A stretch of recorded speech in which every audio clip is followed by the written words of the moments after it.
माता मरियम, वो हमारे लिए नजात का रास्ता बनी। और उसके बाद भी हम देखते हैं कि प्रभु यीशु मसीह जब पुनर्जीवित हुए तो उन्होंने सबसे पहले महिलाओं को, मरियम मगदलीनी, सलोमी और मरियम को सबसे पहले दर्शन दिया। तो कहने का मतलब ये है कि समाज में नहीं परंतु परमेश्वर की नजर में महिलाओं का बड़ा भी महत्व। हम जैसे कि यीशु मसीह के क्रूस के दिनों को याद कर रहे हैं, आज हम देखेंगे कि हवा और मरियम का इस क्रूसिफिक्शन में क्या रोल था। ये तो हम सब जानते ही हैं कि हवा के द्वारा इस दुनिया में गुनाह, और वो गुनाह पूरी मानव जाति ने अपना लिया। एक एक मनुष्य ने अपना लिया। कोई भी इस दुनिया में एक भी इंसान नहीं था जिसने गुनाह को नहीं।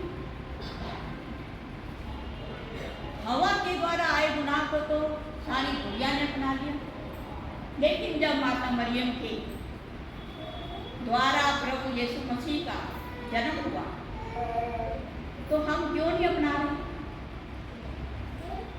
हम क्यों नहीं जैसा मसीह का स्वभाव था वैसा ही हमारा स्वभाव? क्यों हम आज तक पाप में डूबे हुए हैं? क्यों हमारे मनों में बुराइयां हैं? क्यों हम एक दूसरे से नफरत करते हैं, जलन करते हैं, ईर्ष्या करते हैं, एक दूसरे से बदला लेने की भावना आज भी हमारे मन में है? हमारे मन में है। हम अपने बच्चों से तो कहते हैं कि स्कूल में कोई मारे तो कुछ मत कहना, हमें बताना, हम देखेंगे, लेकिन हम बड़े जब तक बदला नहीं ले लेंगे चैन से नहीं बैठेंगे। परमेश्वर भी हमसे यही कहता है कि तुम अपना बदला खुद मत लो, मुझे दे दो। और जो परमेश्वर के वचन को मानते हैं उन्होंने अपनी जिंदगियों में देखा होगा कि किस प्रकार परमेश्वर ने उनके बदले लिए।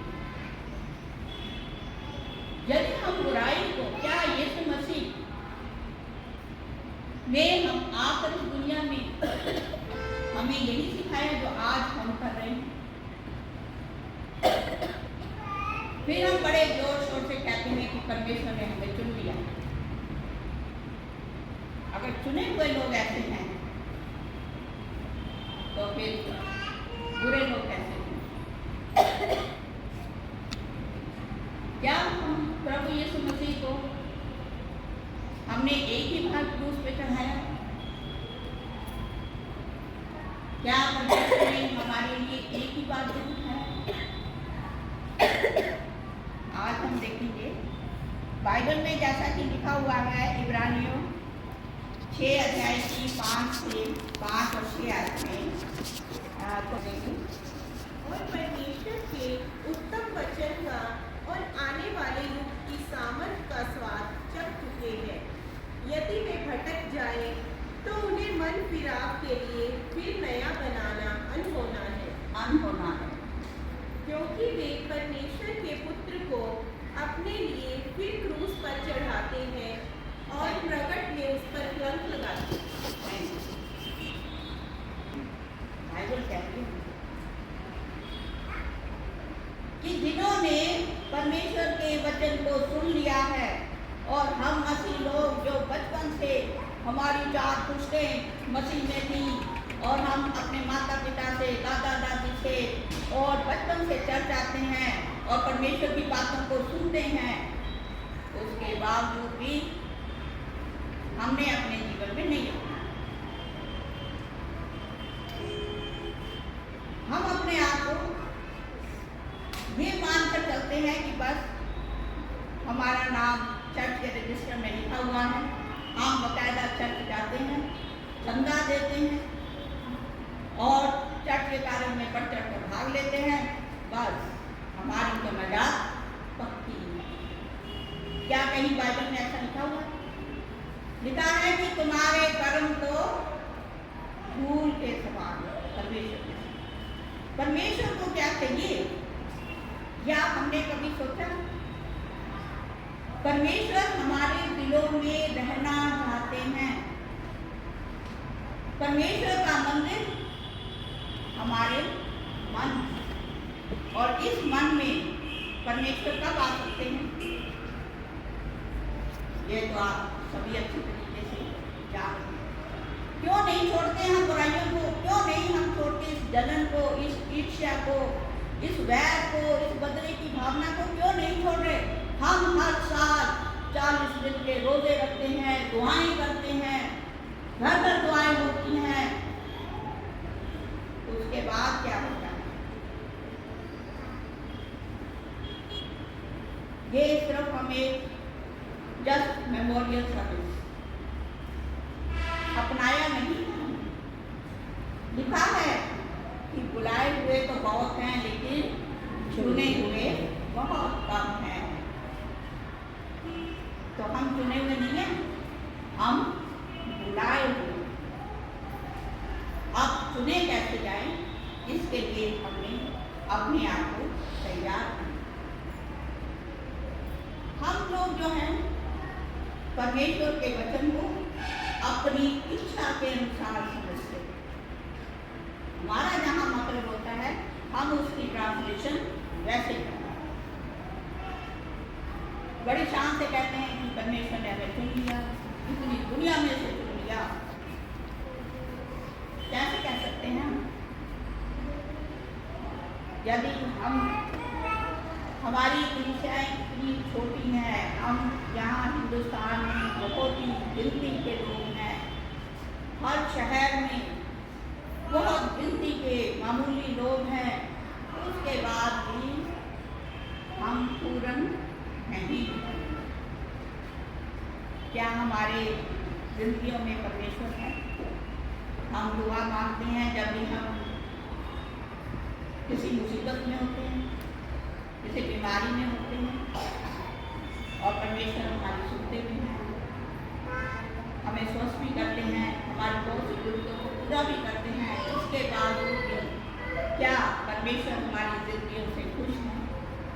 और यदि हम अपने आप को नहीं बदलते तो हमारा दुआएं करना, लंबी लंबी दुआएं करना, उपवास रखना, प्रार्थना करना सब व्यर्थ। हमने अपने आप को परमेश्वर के लिए तैयार करना। हम अगर देखें बाइबल में, तो इंसान ने, मनुष्य ने परमेश्वर को कितनी बार दुख दिया। हम अपने दुखों को तो लेकर परमेश्वर के सामने आ जाते हैं। जैसे कि कोई बच्चा अपनी हर फरमाइश को, हर तकलीफ को लेके आ जाता है।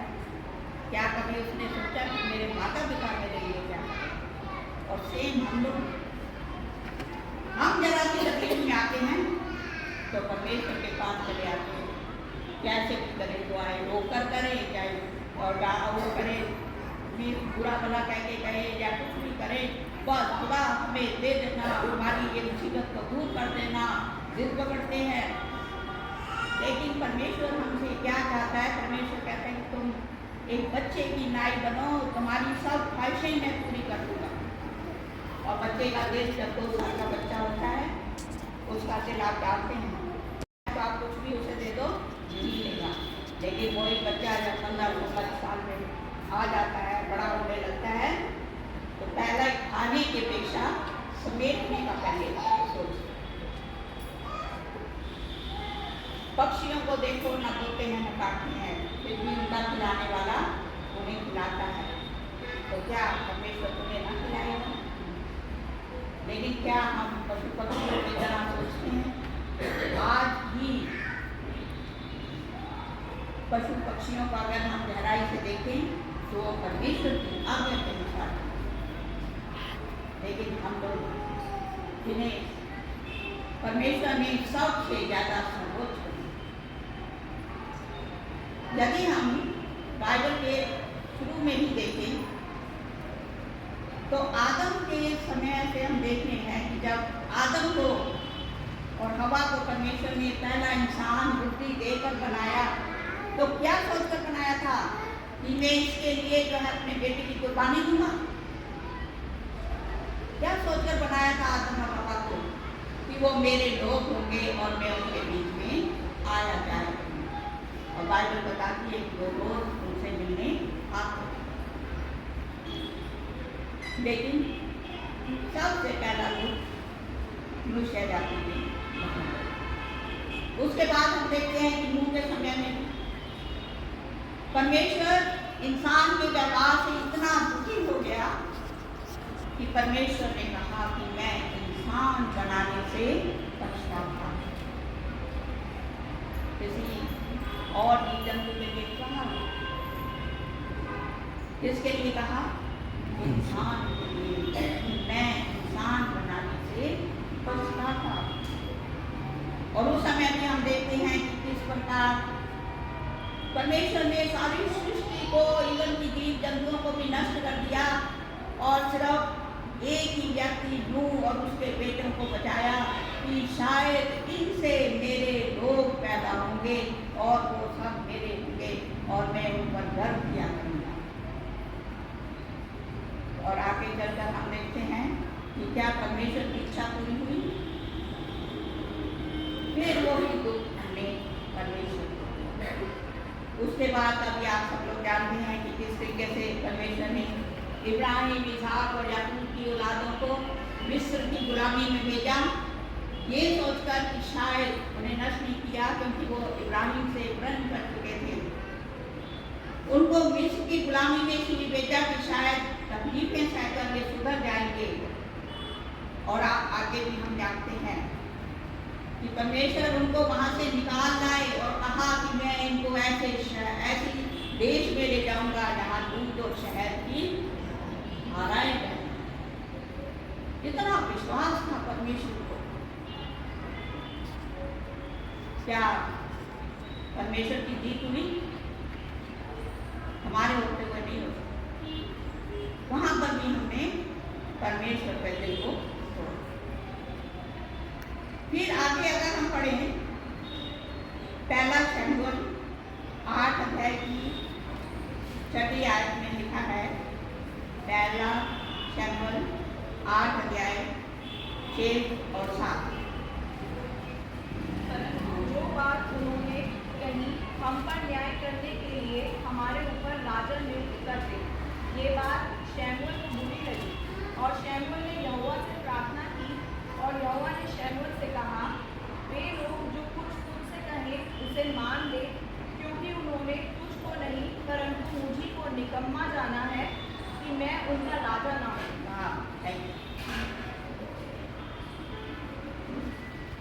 सोचो ये बात कौन कह सकता है? कौन ये बातें कह सकता है जिसका दिल बिल्कुल टूट चुका है? वो कहते हैं कि हमें परमेश्वर राजा नहीं चाहिए, हमें जैसे यहाँ इंसानों के राजा होते हैं वैसा राजा हमारे खिला, जबकि परमेश्वर उन्हें हर बार दिलाते थे। उसके बावजूद भी तो परमेश्वर ने दुखी होकर कहा कि शमूएल, इनकी इच्छा को पूरा कर, क्योंकि इन्होंने तुझे नहीं बल्कि मुझे निकम्मा समझा। परमेश्वर और परमेश्वर के सामने हम इंसानों की क्या औकात? एक खूब जितनी जिंदगी बुलबुले की तरह, और हमने इतने बड़े सृष्टि के विचारक जिनसे हम बुद्धि लेते हैं, हमने उनको निकम्मा किया। इतना ही नहीं, अभी हम और आगे देखेंगे।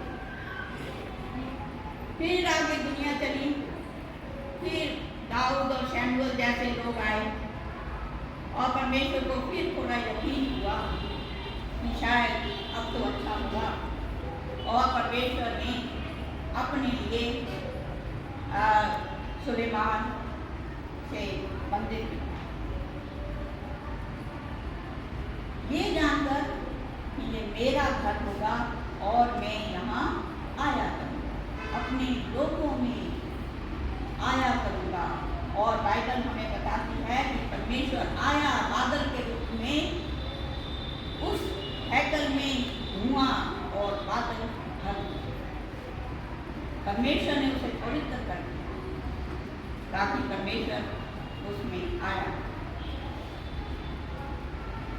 लेकिन जानते हैं सब लोग, हमने वहां भी परमेश्वर की सब प्लानिंग को फेल कर दिया और परमेश्वर ने चाहता था कि उसके इस पवित्र भवन में अपवित्र लोग आए। और उन्होंने बेबीलोन के राजा नबूकदनेस्सर से उस भवन को नष्ट करवा दिया। फिर 60 वर्ष के बाद, 66 वर्ष के बाद फिर परमेश्वर ने तरस खाया जब वहां के लोग बेबीलोन की गुलामी में चले गए। फिर परमेश्वर ने तरस खाया और फिर हमें जैसे कि यिर्मयाह नबी और उसके बाद जो है जरुब्बाबेल और यहोशू, इन सब के द्वारा परमेश्वर ने फिर दूसरी बार मंदिर बनवाया कि अब इस उम्मीद से कि शायद अब तो सब कुछ ठीक हो जाए। लेकिन वहाँ भी सब जानते हैं कि रोमियों द्वारा वो मंदिर भी नष्ट कर दिया। फिर परमेश्वर ने अपने बेटे को ये सोचकर भेजा कि शायद ये मेरे बेटे का तो लिहाज करेंगे, उसकी तो इज्जत करेंगे, और इस दुनिया में भेजा कि शायद मैं तो भी परमेश्वर पहले नबियों के द्वारा बोलते थे, शायद जब मेरा बेटा वास्तविक रूप में इन दुनिया के सामने आएगा तो लोग उसकी सुनेंगे। और वो क्या हुआ हम सब अच्छी तरीके से जानते। हम बड़ी विश्वास के साथ परमेश्वर के मंदिर में आते हैं, चर्च में आते हैं, बाइबल पढ़ते हैं कि परमेश्वर हमारी सुनेगा। क्या हमने वही विश्वास क्या परमेश्वर को दिया कि वो भी हम पर विश्वास करें? और हम लोग जो हमेशा परमेश्वर से दुआ करते हैं, आराधना करते हैं, और इस समय हम लोग जो है उपवासों में हैं, प्रेयर्स में हैं, और फिर हम गुड फ्राइडे यानी क्रूस के दिन को मनाएंगे। क्या ये सिर्फ एक सेलिब्रेशन है?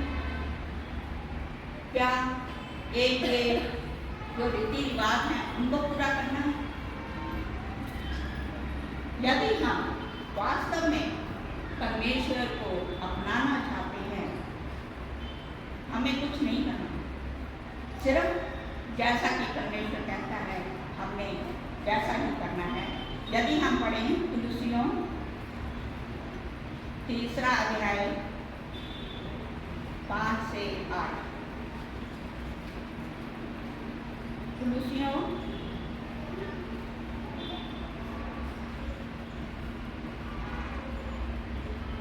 इसलिए अपने उन लोगों को मार डालो जो पृथ्वी पर है, अर्थात व्यभिचार, अशुद्धता, दुष्कामना, बुरी लालसा और लोभ को जो मूर्ति पूजा के बाद इन्हीं के कारण परमेश्वर का प्रकोप आज्ञा न मानने वालों पर पड़ता है। एक टाइम करके फिर से पढ़िए, बड़े काम की बातें हैं। इसलिए अपने अंगों को मार डालो, अपने उन अंगों को मार डालो जो पृथ्वी पर है, जो पृथ्वी पर हैं, अर्थात व्यभिचार, अशुद्धता, दुष्कामना, बुरी लालसा और लोभ को जो मूर्ति पूजा की तरह है। ये नहीं हम दूसरों पे उंगली को उठा देते हैं फटाफट कि ये तो मूर्ति पूजा करते हैं। हम भी किसी न किसी रूप में कर रहे हैं। परमेश्वर साथ है कि जब तक हम अपने अंतर की ये बुराइयों को नहीं छोड़ेंगे ना, तब तक हम परमेश्वर के राज्य में दाखिल नहीं हो सकते, चाहे तो आज मांगो और चाहे मरने के बाद, क्योंकि न्याय के दिन ये सब चीजों का हिसाब होगा। और अगर हम कोशिश करें तो हम ये चीजें छोड़ सकते हैं, सब चीजें छोड़ सकते हैं। हम रोज ये खाने की आज हमने ये तो किसी के लिए बुरा सोचना ही नहीं, करो कोशिश। आज हमने झूठ बोलना ही नहीं, करो कोशिश। आज हमने किसी से बदला नहीं लेना या उसके लिए नहीं सोचना, बदले के लिए परमेश्वर पे छोड़ देना है, करो कोशिश। या आज जो है हमने किसी को बुरा या गाली नहीं देनी, करो कोशिश। क्यों नहीं करते हम कोशिश? अगर वास्तव में परमेश्वर को पाना है और नजात में शामिल होना है तो जैसा कि सबोपदेशक 12 अध्याय की 13 और 14 में लिखा हुआ है, सबोपदेशक 12 अध्याय 13 और 14। सब कुछ सुना गया, अंत की बात यह है कि परमेश्वर का भय मान और उसकी आज्ञाओं का पालन कर, क्योंकि मनुष्य का संपूर्ण कर्तव्य यही है। क्योंकि परमेश्वर सब कामों और सब बातों का, चाहे वे भली हो या बुरी, न्याय करेगा। मनुष्य से क्या कहा है? किसी चीज की चिंता मत कर, कुछ भी मत अपने लिए इकट्ठा कर, सब कुछ मैं दूंगा, लेकिन एक ही काम करने को दिया है। लिखा है कि तुम्हारा संपूर्ण कर्तव्य क्या है कि परमेश्वर की आज्ञाओं को मानना, क्योंकि अच्छी हो या बुरी सबका न्याय परमेश्वर का। परमेश्वर अपने इस वचन के द्वारा हम सबको आशीष दे। आमीन।